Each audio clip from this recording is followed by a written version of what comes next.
was given a technical revamp last year. Now the Opel Corsa has been given a totally new look. The reworked front gives the city roundabout a sportier design. It comes in a range of colors, and more interior options mean greater choice for drivers. It even has features you wouldn't normally find in this price range.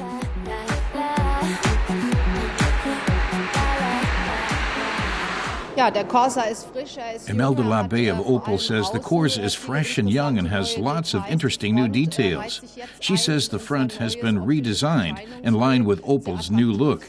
It's appealing and expressive, reflecting the Opel brand. It has new headlights and fog lights and eye-catching wheel rims. The special satellite model comes with tinted windows. She says it's a very attractive and modern look. The interior strikes a balance between form and function. Opel is moving with the times, adding more driver controls on the steering wheel. Yet the cockpit isn't overloaded. Buttons are clearly structured and intuitive to operate.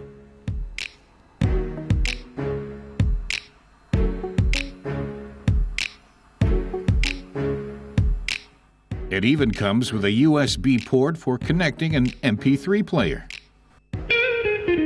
Leading Opel's Corsa offensive is one of Germany's top pop stars, Lena, the quirky singer and winner of last year's Eurovision Song Contest.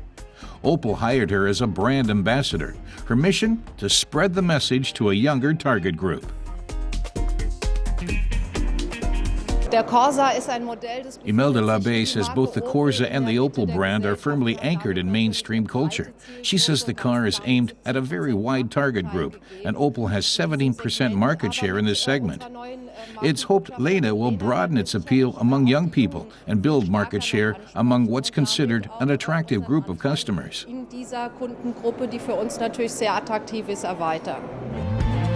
Opel also wants to do that by offering greater choice. It's giving drivers the chance to personalize their new Corsas. They can choose from a wide range of colors, add racing stripes, opt for black or aluminum wheel rims, and make your car the ultimate accessory. The new Corsa is available as a 3-door or a 5-door. Their looks are almost identical, with one exception. The 5-door has a square design set in the rear lights. There are 5 engines with 8 different power levels. There's even a new fuel-efficient diesel engine. Imelda Labe says the move towards downsizing is now evident in Opel's engines.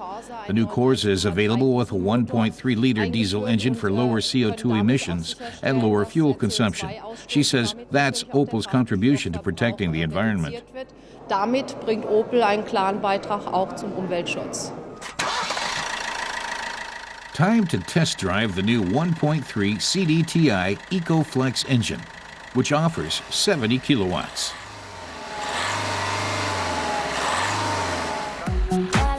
The 3-door uses just 3.5 liters of diesel per 100 kilometers, and it emits 94 grams of CO2 per kilometer.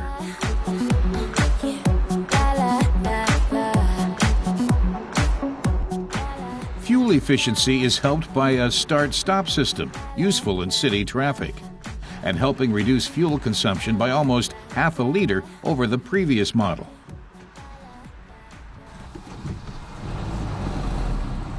Opel has big plans for the Corsa, not just in Europe, but across the world. Imelda Labe says there are plans to market the Corsa and the Opel brand outside Europe. She says the company is looking at Australia, Chile, and other markets at the moment. The Corsa, first launched in 1982, is now in its 4th generation. Along with the VW Polo, it's one of Europe's favorite small cars. In Germany, the basic model costs 11,640 euros.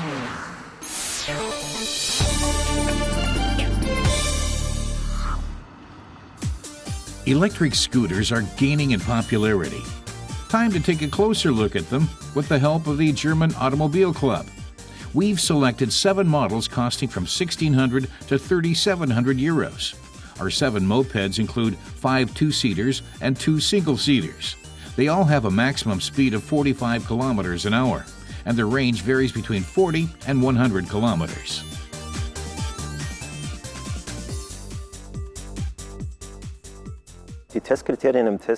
Stefan Grabmeier, who's conducting the test, says the main criteria is the electric engine. Comfort, safety, ease of use, handling, and cost will also be considered. First up, engine performance. Sandbags are used to simulate the weight of the driver. The accelerator is fixed to keep the engine running. The tests reveal big differences in acceleration and range. The two single-seaters can't keep up. They also fare worse in the brake test. Poor engine performance means the single-seaters struggle on hills. As a rule of thumb, the bigger the engine, the more expensive the moped. None of the scooters tested scored top marks. Stefan Grabmeier says the results show room for improvement, in some cases a little, in others a lot. Quality, range, and features could be better. The scooter that came out on top was the Esprit Silencio. It performed well in both range and average speed.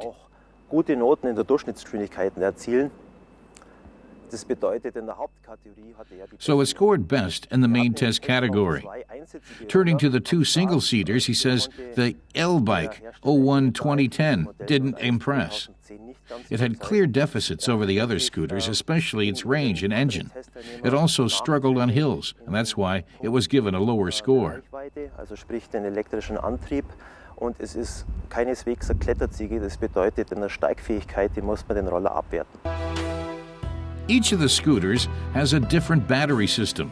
Its capacity is impaired by low temperatures, and performance suffers as a result. In Germany, drivers must wear a helmet and be insured. They also have to bear in mind that electric scooters are virtually silent and aren't always noticed by pedestrians and other motorists. Stefan Grabmeier says there is a lot of room for improvement in terms of range. He'd like a display telling the driver how far they can still go. And he says some of the bikes took 12 hours to get a full charge, which is far too long.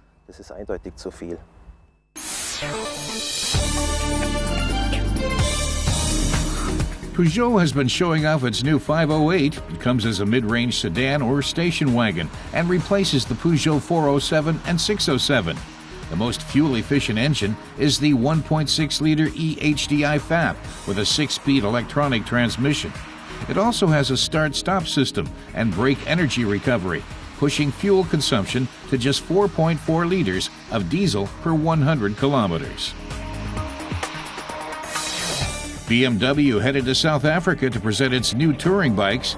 The K1600 GT and K1600 GTL are its new top-of-the-range models.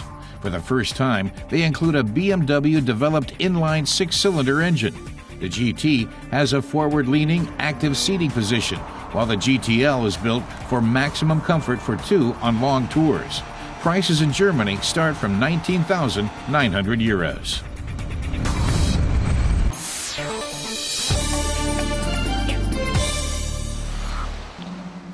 The Jetta is no newcomer on the roads, but Volkswagen's latest version is a far cry from the angular first edition in 1979. Back then, Germans didn't take to the boxy sedan, and it stayed firmly in the shadow of its more popular cousin, the Golf. Since then, VW have tamed the Jetta's sharp corners. Last year, the 6th generation was rolled out in the United States, and now the European version is hitting the market. Volkswagen's Jens Dickmann says the Jetta is extremely important in foreign markets. Sales are biggest in America, and the U.S. strategy takes high priority. He says it's the first milestone in conquering the American market. The early versions of the Jetta catered to more conservative and older drivers. No more.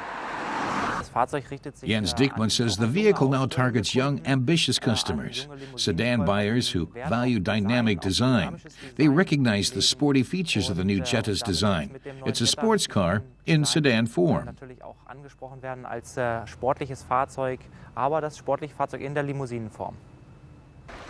The Jetta comes in two versions, one for America, the other for European markets, although superficially there's not much to set them apart. The real difference lies in the materials and components.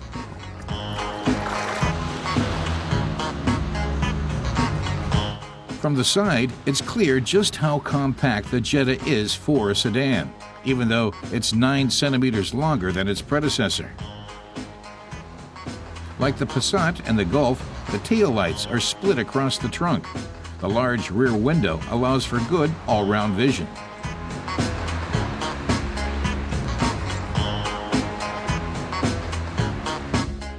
The interior is spacious, and the European version comes fitted with more high-quality materials than its American counterpart. The seats are just as comfortable as they look and give good side support. The onboard computer is also a European edition. Jetta buyers can choose from 3 gasoline engines ranging from 77 kilowatts to 147 kilowatts, as well as 2 diesel engines up to 103 kilowatts. We tested the 1.2 TSI Comfort line, retailing in Germany for 22,600 euros. That's a lot more than in the US. The cheapest European version sells for almost 21,000 euros, 9,400 euros more than its US counterpart. Volkswagen says better components account for the price difference. The only common part is the chassis. Jens Dickmann says the car is fitted with an award-winning new safety system that controls the airbags. The crash intensity isn't only determined by physical impulses, but also by sound. It allows for a much faster reaction to a crash and a more optimal deployment of the safety system. That system comes with 6 airbags as standard. There's also daytime running lights, ESP, and Volkswagen's lane assist with active steering correction to keep the car on course. There's also the new light assist feature. Cameras detect the light conditions of the surrounding traffic and automatically activate the full beam when speed exceeds 60 kilometers per hour. Our test car also came with parking assistance. The Blue Motion package includes an energy recovery system to save fuel.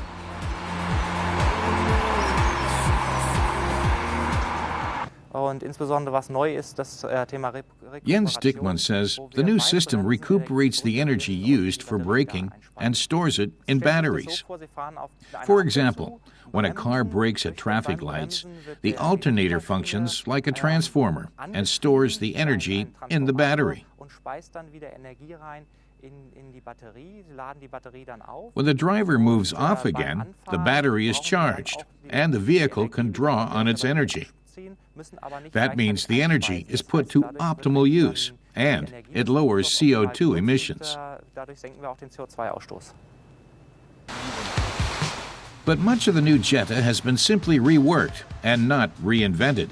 The cabin is 10% bigger than its predecessor. Together with some seating adjustments, there's now a lot more legroom, even in the back. The trunk is also spacious, a full 510 liters with the back seats upright. As an affordable compact sedan, the Jetta aims to fill the gap between the Golf and Passat. After its sales success in America, it remains to be seen if Volkswagen can attract more customers in Europe as well.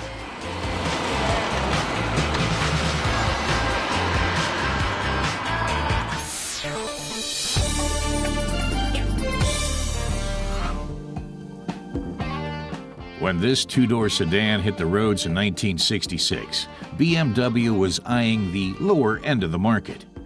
The design was economical and the engineering was lifted from larger models. But with only 2 years of development, BMW had created a new class of car, and one of the most successful, the O2 series.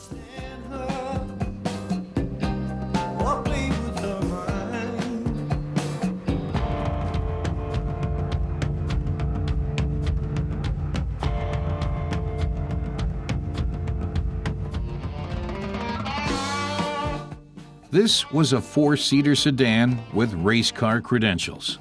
The O2 series was the perfect all-rounder. It could get the family from A to B and still pack enough grunt to be first across the finish line.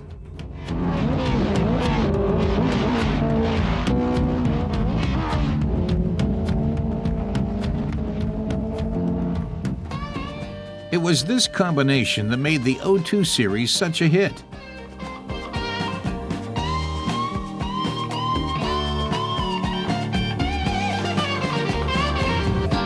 BMW 1600. Ein neuer Wagen von BMW. The carmaker's pitch was simple. For the price of a normal mid-range sedan, anyone can own a genuine BMW. For the modern motorist, the 1600 was both affordable and fun. Aus Freude am Fahren. BMW. To set the smaller two-door model apart, BMW added the O2. At just 4.23 meters long and 920 kilos heavy, the compact sedan followed the same design as its bigger four-door brother. Details like the round tail lights were typical of the day and found in other common makes. This 1973 1602 came with chrome trimmings. The more powerful versions were matte black.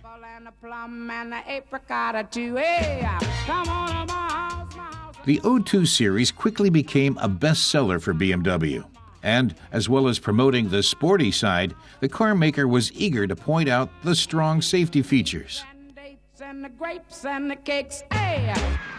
Hochleistungstriebwerke, Sicherheitsfahrgestell und überdimensionierte Bremsen geben dem. And BMW didn't hold back on the comparisons. This ad for the 1600 likened it to a jetliner, built with ample safety reserves, including quality components, a solid chassis, and oversized brakes. Sicherheitsfahrgestell. Überdimensionierte Bremsen. The standard seats were flat, wide, and mostly removed by race drivers so they didn't fly around the cockpit. Backseat passengers had to negotiate a tight squeeze. In the U.S., the O2 series was even sold as a 2+2 coupe, and getting out again could be a little hard on the knees. The dashboard was along the lines of other BMW models, but a more stripped-down version. The thin roof supports let in plenty of light, making this small car seem bigger than it actually is. The gear stick is well positioned, and the interior layout is straightforward.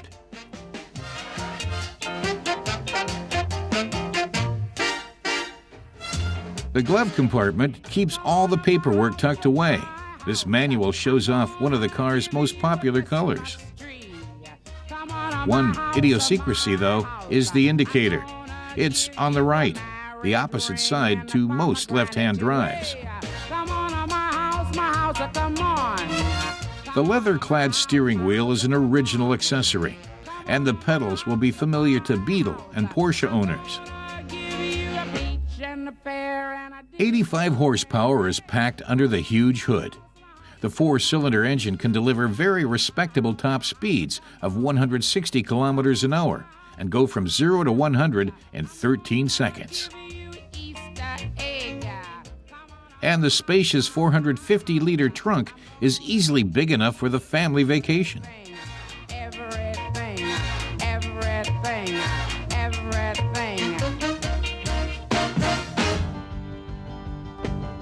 Rally drivers loved the O2 series from the very start. BMW driver Achim Wambold drove his to victory after victory in the 1970s. Even purebred sports cars like the Renault Alpine or the Porsche 911 couldn't keep up.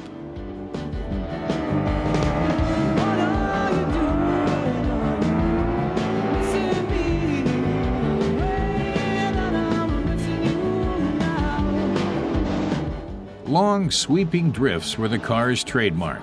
The O2 series cornered well and was easy to handle.